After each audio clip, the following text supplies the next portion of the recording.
আমাকে ভালোবাসার পর আর কিছুই আগের মতো থাকবে না তোমার।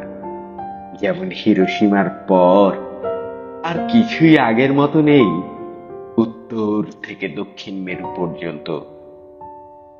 যে কলিং বেল বাজেনি তাকে মুহুর্মুহু শুনবে বজ্রের মতো বেজে উঠতে, এবং থর থর করে উঠবে দরজা জানালা। আর তোমার হৃৎপিণ্ড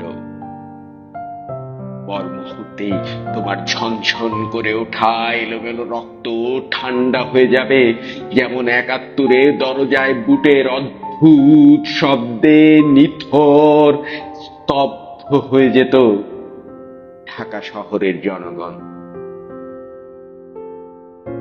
আমাকে ভালোবাসার পর আর কিছুই আগের মতো থাকবে না তোমার। রাস্তায় নেমেই দেখবে বিপরীত দিক থেকে আসা প্রতিটি রিকশায় ছুটে আসছি আমি, আর তোমাকে পেরিয়ে চলে যাচ্ছি এদিকে সেদিকে। তখন তোমার রক্ত আর কালো চশমায় এত অন্ধকার যেন তুমি ওই চোখে কোনো কিছুই দেখোনি। আমাকে ভালোবাসার পর তুমি ভুলে যাবে বাস্তব আর অবাস্তব, বস্তু আর স্বপ্নের পার্থক্য। সিঁড়ি ভেবে পা রাখবে স্বপ্নের চূড়োতে, ঘাস ভেবে তুমি পা ছড়িয়ে বলবে অবাস্তবে। লাল টুকটুকে ফুল ভেবে খোঁপায় গুজবে গুচ্ছ গুচ্ছ স্বপ্ন। না খোলা শাওয়ারের নিচে 12ই ডিসেম্বর থেকে তুমি অনন্তকাল দাঁড়িয়ে থাকবে এই ভেবে যে তোমার চুলে, ত্বকে, ওষ্ঠে, গ্রীবায় অজস্র ধারায় ঝরছে বদলে আরে আশ্চর্য মেঘদল।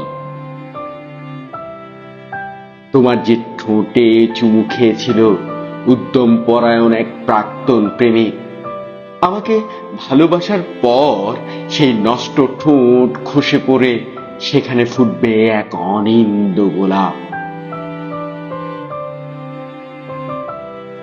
আমাকে ভালোবাসার পর আর কিছুই আগের মতো থাকবে না তোমার। নিজেকে দুরারোগ্য ব্যাধিগ্রস্ত মনে হবে, যেন তুমি শতাব্দীর পর শতাব্দী শুয়ে আছো হাসপাতালে। পর মুহূর্তেই মনে হবে মানুষের ইতিহাসে একমাত্র তুমি সুস্থ, অন্যরা ভীষণ অসুস্থ। শহর আর সভ্যতার ময়লা স্রোত ভেঙে তুমি যখন চৌরাস্তায় এসে ধরবে আমার হাত, তখন তোমার মনে হবে এ শহর আর বিংশ শতাব্দীর জীবন ও সভ্যতার নোংরা পানিতে একটি নীলিমা ছোঁয়া মৃণালের শীর্ষে তুমি ফুটে আছো, এক নিষ্পাপ বিশুদ্ধ পদ্ম, পবিত্র অজর।